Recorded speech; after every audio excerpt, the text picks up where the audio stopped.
नमस्कार. ठरलं तर मग या मालिकेच्या येणाऱ्या भागामध्ये जबरदस्त असा ट्विस्ट येणार आहे. तर इथे सायली आणि अर्जुन दोघेजण एकत्र आलेले असतात.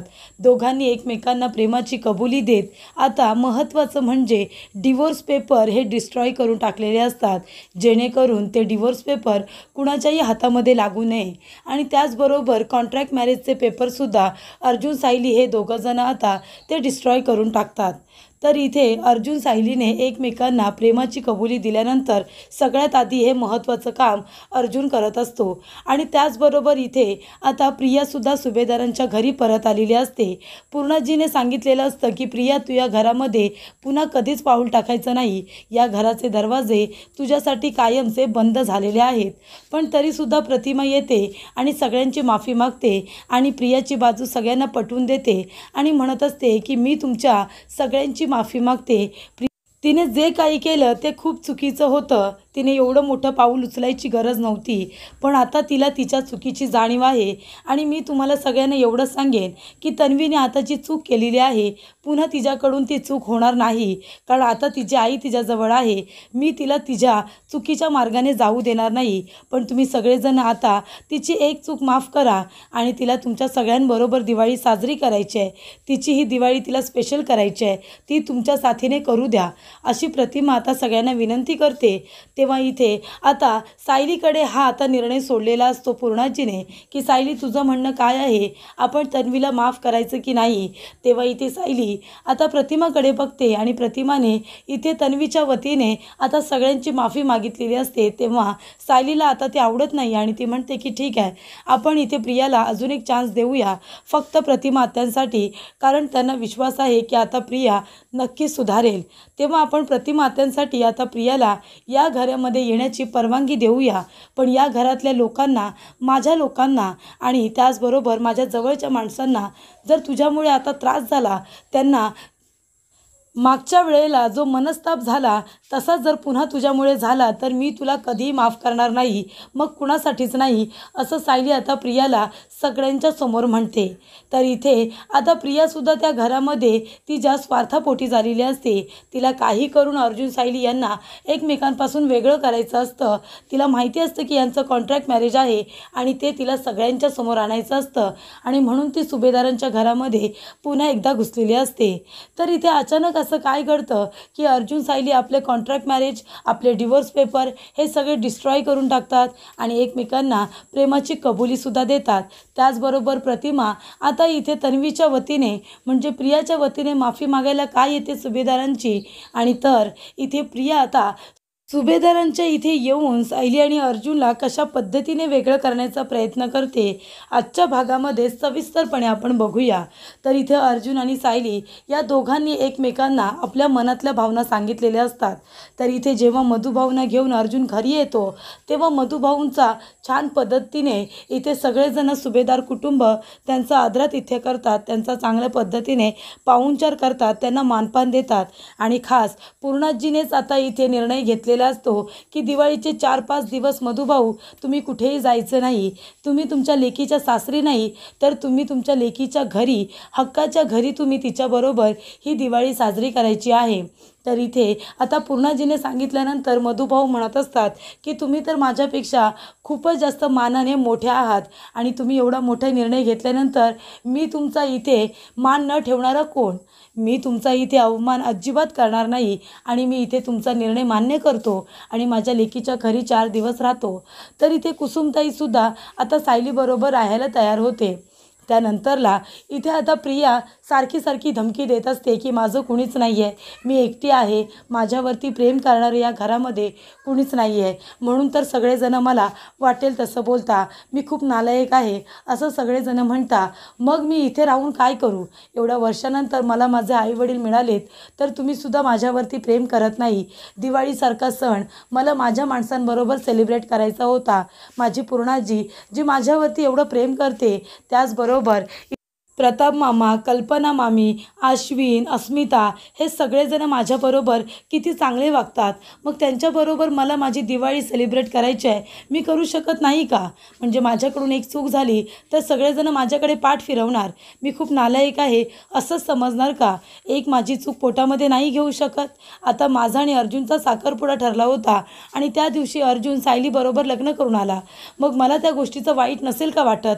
आणि म्हणून मी अशी वागते, तर तुम्हाला मी चुकीचीच वाटते का? तेव्हा रविराज काका म्हणतात, ते आता सगळं घडून गेलं, या सगळ्या जुन्या गोष्टी आहेत, सारख्या सारख्या बोलून काही उपयोग होणार आहे का? उलट या सगळ्याचा तुलाच त्रास होणार आहे.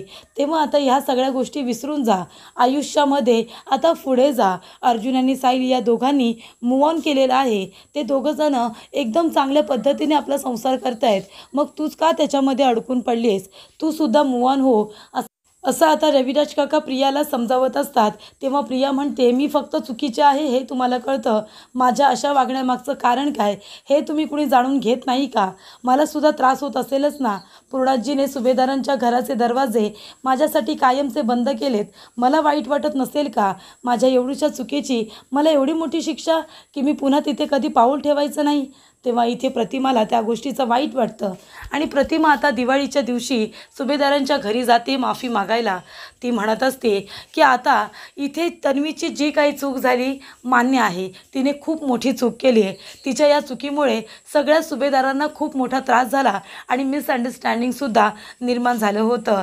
हे सगळं तन्वीमुळे झालं, त्याची शिक्षासुद्धा तिला मिळाली. सगळेजण तिला बोलले, तिला त्याची शिक्षा दिली पूर्णाजीने. त्याचबरोबर रविराज यांनीसुद्धा तिच्याबरोबर अबोला धरला होता आणि तिला ओरडले सुद्धा होते. पण आता तन्वीला तिच्या चुकीची जाणीव झालेली आहे आणि तिची एवढीच इच्छा आहे की ती आता चुकले पण पुन्हा तिच्याकडून चूक होणार नाही. आणि आता मी तिच्याबरोबर आहे, मी कधीही तिला चुकीचं पाऊल पडू देणार नाही, चुकीच्या मार्गाने मी आता तन्वीला जाऊ देणार नाही. फक्त आता माझी सगळ्यांना एकच विनंती आहे की आता माझ्याबरोबर तन्वी आली आहे, तेव्हा तुम्ही सगळ्यांनी तिला एकदा माफ करा, फक्त एकदा. तिच्यामुळे सगळ्यांना जो काही मनस्ताप झाला तो याच्यासाठी मी माफी मागते, पण तुम्ही आता तन्वीला माफ करा आणि घरामध्ये येण्याची संधी द्या. कारण तिला आता सगळ्यांबरोबर दिवाळी सेलिब्रेट करायची आहे, पूर्णाजीबरोबर, त्याचबरोबर तिचे मामा मामी, अस्मिता, अश्विन सगळ्यांबरोबर तिला दिवाळी साजरी करायची आहे. तेव्हा तिला घरामध्ये येण्याची परवानगी दे पूर्णाजी. तेव्हा पूर्णाजी म्हणत असते की सायली, सगळ्यात जास्त त्रास जो झाला तो तुला झाला, तुझं काय म्हणणं आहे याच्यावरती? आपण तन्वीला पुन्हा एकदा या घरामध्ये येण्याची संधी द्यायची का? कारण याच्या आधीसुद्धा तिने तुला सगळ्यात जास्त त्रास देण्याचा प्रयत्न केला आहे, अगदी इतका त्रास की तुझ्यावरती चोरीचा आळ घेतला, त्याचबरोबर तुझ्या कॅरेक्टरवरतीही शिंतोडे उडवले. त्याचबरोबर आता तर तुला आणि अर्जुनला तिने वेगळं करण्याचा सुद्धा प्रयत्न केला. मग तुझं काय म्हणणं आहे याच्यावरती? तिला घरामध्ये घ्यायचं? तेव्हा सायली प्रतिमाकडे बघते. प्रतिमाने आता सगळ्यांची माफी मागितलेली असते प्रियाच्या वतीने. सायलीला फार वाईट वाटतं की आपल्या मुलीसाठी एक आई सगळ्यांसमोर हात जोडते. तेव्हा सायली म्हणते की ठीक आहे, आपण प्रतिमा आत्यांसाठी तन्वीला या घरामध्ये येण्याची संधी देऊया, तिला अजून एक चान्स देऊया. पण जर पुन्हा इथे प्रियामुळे माझ्या कुटुंबाला त्रास झाला, माझ्या जवळच्या माणसांना जर काही दुखापत झाली, त्रास झाला, तर मात्र मी तिला कधी माफ करणार नाही. पण प्रतिमात्यांसाठी आपण तिला दिवाळीच्या दिवशी आता दाराबाहेर ठेवायचं नाही, तिला आपण घरामध्ये घेऊया. असं म्हणाल्यानंतर प्रतिमाला फार आनंद होतो आणि प्रिया पुन्हा एकदा सुभेदारांच्या घरामध्ये येते. पण प्रियाचा हेतू काही बदललेला नसतो, प्रियाचा हेतू तोच असतो. ती अर्जुन आणि सायली या दोघांना वेगळं करायला आलेली असते. ती म्हणते की मला माहिती आहे तुमच्या दोघांचं हे कॉन्ट्रॅक्ट मॅरेज आहे आणि हे कॉन्ट्रॅक्ट मॅरेजचं सत्य मी सगळ्यांच्या समोर आणेन. आणि तुम्ही दोघंजणं कसे खोटे नवरा बायको असून एका रूममध्ये राहत होता, एकत्र राहत होता, याचा आता मी फायदा करून घेईन, तुमच्या कॅरेक्टरवरती शिंतोडे उडवेन, सायलीला सगळ्यांसमोर इथे आता खूपच जास्त शर्मिंदा करेन, असं इथे प्रियाचं म्हणणं असतं. तर इथे सायलीला सगळ्यांच्या नजरेत पाडण्यासाठी आता प्रियाने प्लॅन तयार केलेला असतो की तुमच्या कॉन्ट्रॅक्ट मॅरेजचं सत्य मी सगळ्यांच्या समोर आणण्यासाठी वाटेल ते करेनच. तेव्हा इथे आता अर्जुन आणि सायली दोघे एकमेकांना प्रपोज करत असतात.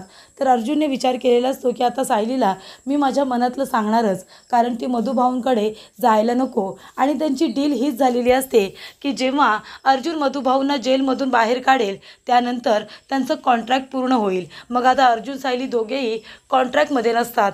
तेव्हा अर्जुन आता आपल्या प्रेमाची कबुली सायलीला देण्याचा विचार करतो. पूर्ण रूममध्ये त्याने डेकोरेशन केलेलं असतं, बलून्स वगैरे आणलेले असतात आणि त्याच्यामध्ये आता अर्जुन आपल्या गुडघ्यावरती बसून सायलीला प्रपोज करणार असतो.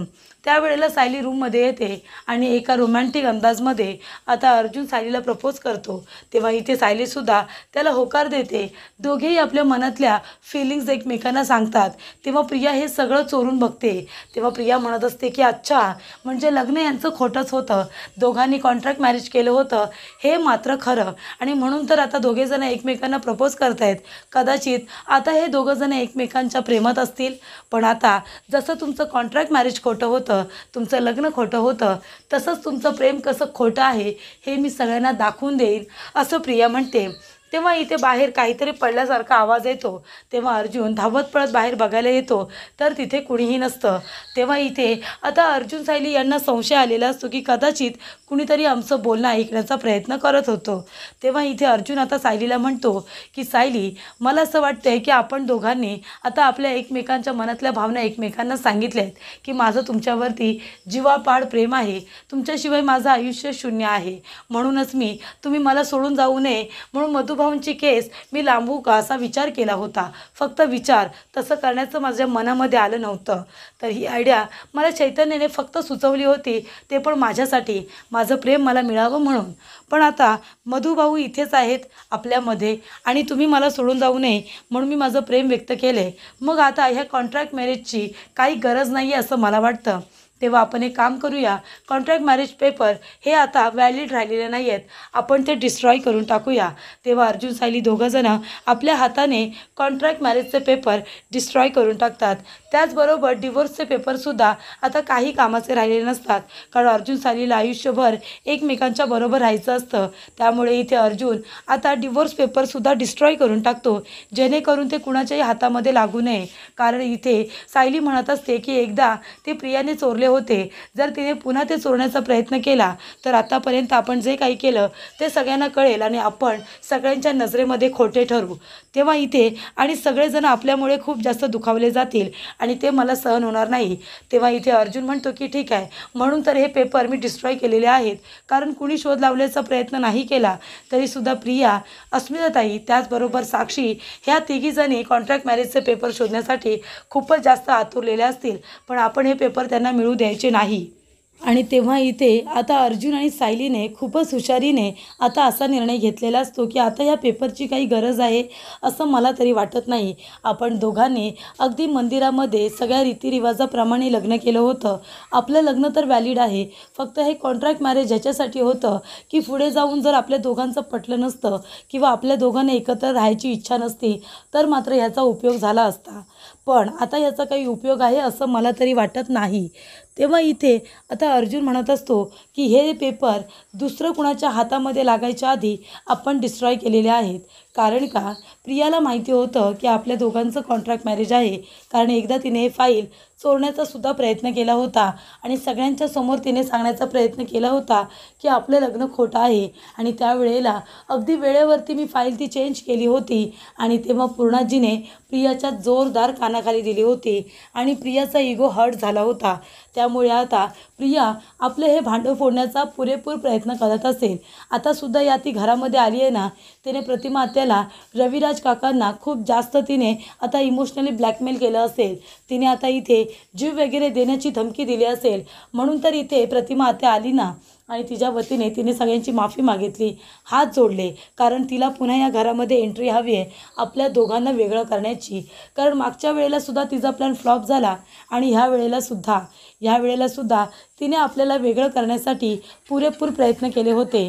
पण आता ते डिवोर्सचे पेपर आपण दोघांनी साईन केले नव्हते, त्याच्यामुळे ती साईन कशी प्रियाची होती आणि आपण तो पुरावा गोळा केला, ते म्हणजे ज्याच्यामध्ये ॲडव्होकेट साने यांनी त्यांचं स्टेटमेंटसुद्धा आपल्याला दिलं होतं आणि तो पुरावा म्हणून आपल्याकडे होतं. म्हणून या टायमाला सुद्धा आपण प्रियाला खोटं ठरवलं. पण मग आता काय, तर प्रियाची कारस्थानं आपण बऱ्याचदा पूर्णाजी समोर आणलेली आहेत. त्यामुळे आता आपल्याला भीती जर कुणापासून आहे तर ती आहे प्रियापासून. आणि आता मधुभाऊसुद्धा जेलमधून आलेत. आपल्या दोघांचं एकमेकांवरती प्रेमसुद्धा आहे. घरातल्या सर्व लोकांना हेच माहिती आहे की आपल्या दोघांचं लव्ह मॅरेज आहे. मग आता हेच सत्य आहे असं समजून आपण पुढे जायला हवं. कारण का लग्न झाल्यानंतर थोड्याच दिवसांमध्ये आपण दोघंजण एकमेकांना आवडायला लागलोच होतो. पण ह्या कॉन्ट्रॅक्ट संपण्याची आपण जी काही वाट बघत होतो त्यामुळे खूप जास्त गैरसमजसुद्धा निर्माण झाले. आणि आता ते गैरसमज निर्माण व्हायला नको म्हणून सगळ्यात आधी आपण हे कॉन्ट्रॅक्ट मॅरेजचे पेपर डिस्ट्रॉय केलेत आणि डिवोर्स पेपरसुद्धा. त्याच्यामुळे आपल्याला आता कुणापासूनही भीती नाही आहे. तर इथे साक्षी, प्रिया, त्याचबरोबर अस्मिताई किती जणांनीही प्रयत्न केले तरीसुद्धा आपलं भांडं फुटणार नाही आणि आपल्या ह्या कॉन्ट्रॅक्ट मॅरेजचं सत्य कुणालाही कळणार नाही. तेव्हा इथे अर्जुन सायली या दोघांनी एकमेकांना प्रेमाची कबुली दिल्यानंतर त्यांनी आता कॉन्ट्रॅक्ट पेपर त्याचबरोबर डिवोर्स पेपर यांची होळी केलेली असते. आणि प्रतिमाने आता सायलीला विचारलेलं असतं की इथे प्रिया या घरामध्ये पुन्हा येऊ शकते का. तेव्हा सायलीने प्रतिमासाठी आपला निर्णय बदललेला असतो आणि तिने प्रियाला त्या घरामध्ये येण्याची परवानगी दिलेली असते.